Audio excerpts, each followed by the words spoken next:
আমার এই প্রতিবেদন কোনোভাবেই জেনজিদের যে প্রোটেস্ট তার এগেনস্টে না।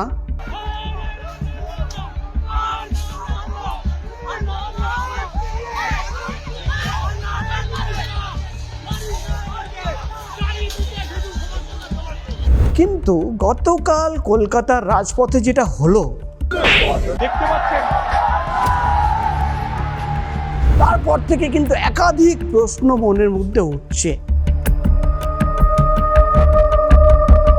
বন্ধুরা, আমি ভেবেছিলাম যে আজকে কিন্তু সিবিআই বা ইডির একাধিক যে ইনভেস্টিগেটিভ স্টোরি সেটা আজকে আপনাদের সঙ্গে শেয়ার করব, কিন্তু গতকাল কলকাতা শহরের রাজপথে যেটা হলো আমি কিন্তু বাধ্য যে জেনজিদের প্রোটেস্টের নামে যেটা করা হলো সেই নিয়ে কিন্তু আজকে আপনাদের সঙ্গে কথা বলবো। প্রথমেই বলে দিই, আমার এই প্রতিবেদন কোনোভাবেই জেনজিদের যে প্রোটেস্ট তার এগেনস্টে না। আমার এই প্রতিবেদন স্টুডেন্টরা, যারা জেনুইন ছাত্রীরা যারা কিন্তু আন্দোলন করছে তাদের এগেনস্টে না। গতকালও কিন্তু আমি মন খুলে বলেছিলাম যে এই প্রোটেস্টকে আমি বা বং ভয়েস সাপোর্ট করছি, কিন্তু গতকাল কলকাতার রাজপথে যেটা হলো তারপর থেকে কিন্তু একাধিক প্রশ্ন মনের মধ্যে উঠছে। কী প্রশ্ন উঠছে দেখাবো।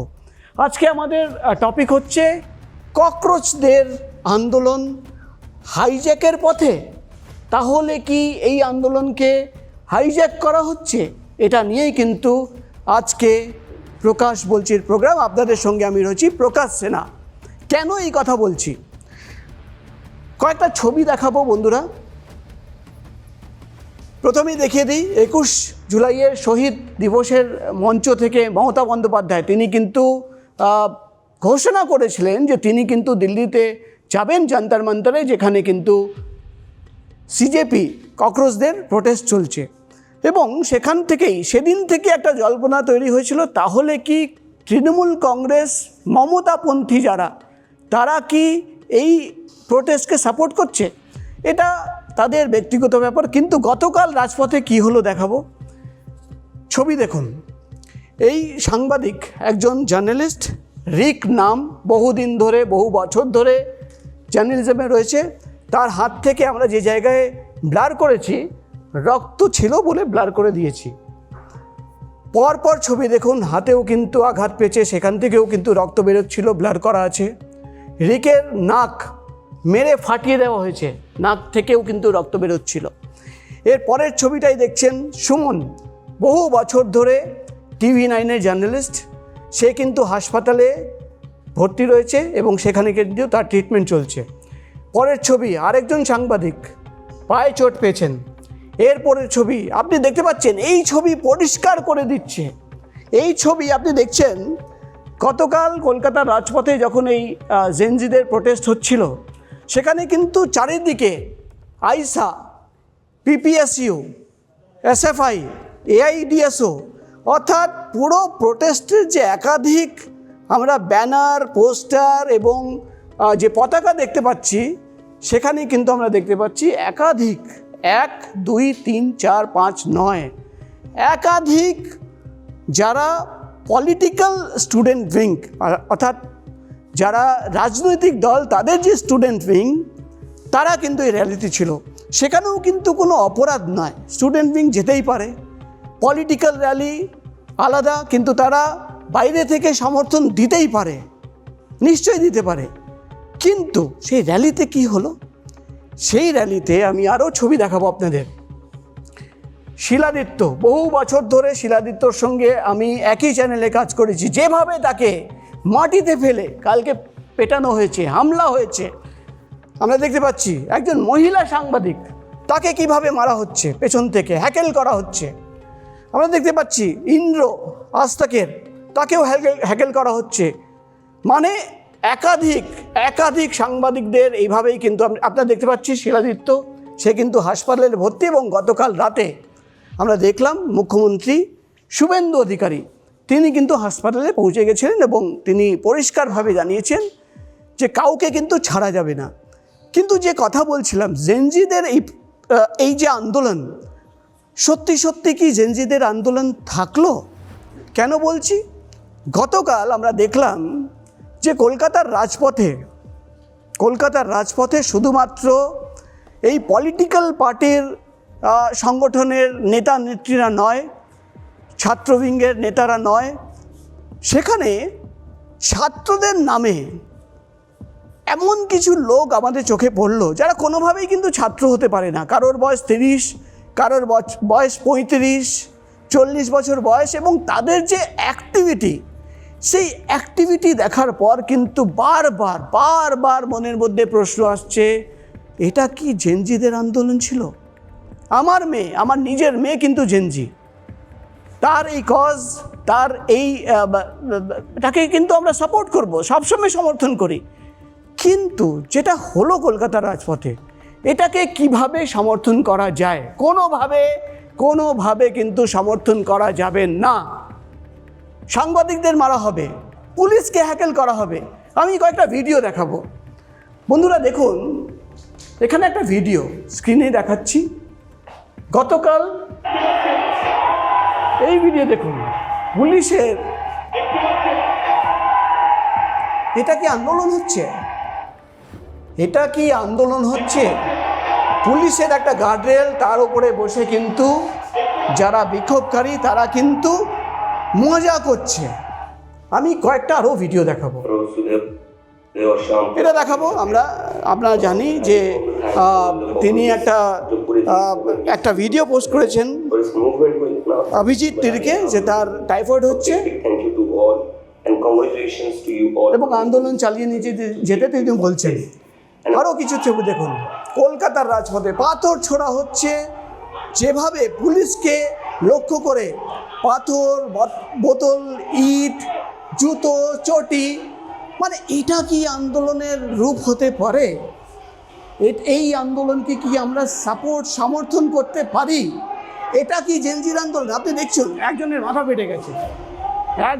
ফেটে গেছে, রাস্তায় বসে পড়েছে সেই লোকটি।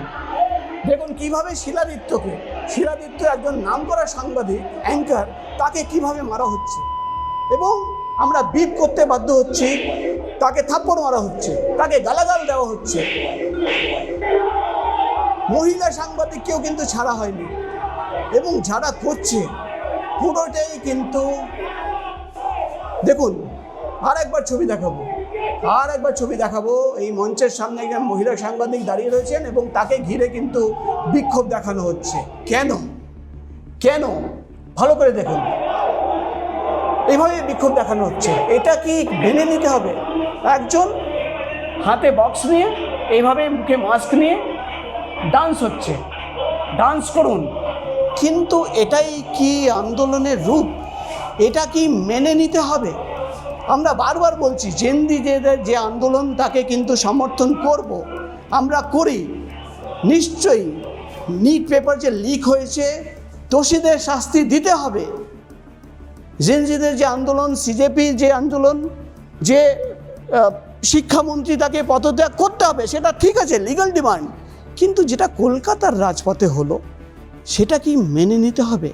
আমি নিজেকে প্রশ্ন করছি। আমিও কিন্তু এক মেয়ের বাবা, এবং আমার মেয়ে জেনজি, এবং তার সঙ্গে আমি যখন কথা বলি, আমিও কিন্তু বলি যে না, আন্দোলন ভালো জায়গায়, কিন্তু মনে হচ্ছে না যে এই আন্দোলনকে পুরোপুরি হাইজ্যাক করার চেষ্টা, বা গতকাল যেটা হলো সেটা কিন্তু পুরোপুরি হাইজ্যাক করে নেওয়া হলো।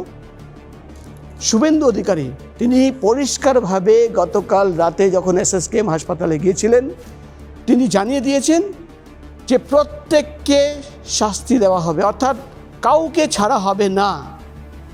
কিন্তু প্রশ্ন একটাই, এই গতকাল যে ঘটনা ঘটানো হলো, সেটা কার পক্ষে ভালো হলো? তাহলে কি যে আন্দোলন ককরোচরা করছিল, যে আন্দোলন জেনজিরা করছিল, সেই আন্দোলনকে ভেস্তে দেওয়ার একটা কনস্পিরেসি, যাতে এমন কিছু করে দাও যে তারা বদনাম হবে, তাদের মধ্যে কিছু লোক অ্যারেস্ট হবে, তারা ভয় পাবে? কেন? কারা এর পেছনে রয়েছে? এর পেছনে কি বড় একটা কনস্পিরেসি রয়েছে, নাকি পলিটিশিয়ানদের একটা কনস্পিরেসি, বা পলিটিক্যাল পার্টিদের একটা কনস্পিরেসি, যে এই গোটা আন্দোলনকে নিজের নামে চালিয়ে দাও, গোটা আন্দোলনকে হাইজ্যাক করে দাও। এটাই কিন্তু আমাদের প্রশ্ন। আবার বলছি, আন্দোলনকে পূর্ণ সমর্থন, ছাত্রছাত্রীদের ডিমান্ডকে পূর্ণ সমর্থন। আমার মেয়ে নিজে জেনজি, তাকে সাপোর্ট করব, কিন্তু যেভাবে আন্দোলন হচ্ছে, যেভাবে হিংসা হচ্ছে, যেভাবে সাংবাদিকদের মারা হচ্ছে, যেভাবে পুলিশের ওপরে হামলা চালানো হচ্ছে, যেভাবে পাথর ছোড়া হচ্ছে, সেটাকে কোনো দিন সমর্থন করতে পারবো না। অ্যাজ এ জার্নালিস্ট করতে পারবো না, জেনজির মেয়ের বাবা হিসেবে করতে পারবো না। তাই আবার প্রশ্ন করছি, আবার সবার কাছে একটাই কথা, যে আন্দোলন করুন কিন্তু সতর্ক থাকুন। আপনাদের আন্দোলনকেই, জেনজিদের কাছে আমার বক্তব্য, আপনাদের আন্দোলনকেই কিন্তু ভেস্তে দেওয়ার চেষ্টা হচ্ছে। একটা বড় কনস্পিরেসি, তাদের চিহ্নিত করুন, তাদের নিজের এখানে থাকতে দেবেন না, তাদের আন্দোলনের মধ্যে থাকতে দেবেন না, হিংসা করবেন না। আপনাদের আন্দোলনকে পূর্ণ সমর্থন, কিন্তু যেভাবে আন্দোলন চলছে, যেভাবে হিংসা হচ্ছে, যেভাবে মারধর হচ্ছে, যেভাবে পুলিশকে হামলা চালানো হচ্ছে, তাকে কোনোভাবেই কিন্তু সমর্থন দেওয়া যাবে না। তাই আগামী দিনে সতর্ক থাকবেন এবং আপনাদের কমেন্ট নিশ্চয়ই জানাবেন। আমরা যদি কিছু ভুল বলে থাকি নিশ্চয়ই জানাবেন, কিন্তু এটা আমাদের দায়িত্ব ছিল সবাইকে সতর্ক করা। একটা ভালো আন্দোলন, জেনজিদের আন্দোলন, তাকে কিন্তু হাইজ্যাক করার চেষ্টা, সেটা সতর্ক করা, প্রশ্ন তোলা, সেটাই আমরা করলাম। কমেন্ট করবেন, লাইক করবেন, শেয়ার করবেন এবং নিশ্চয়ই জানাবেন যে এই প্রতিবেদন আপনাদের কেমন লাগলো। নমস্কার, আপনারা দেখছিলেন প্রকাশ বলছি প্রোগ্রাম। আপনাদের সঙ্গে ছিলাম আমি, প্রকাশ সিনহা। নমস্কার।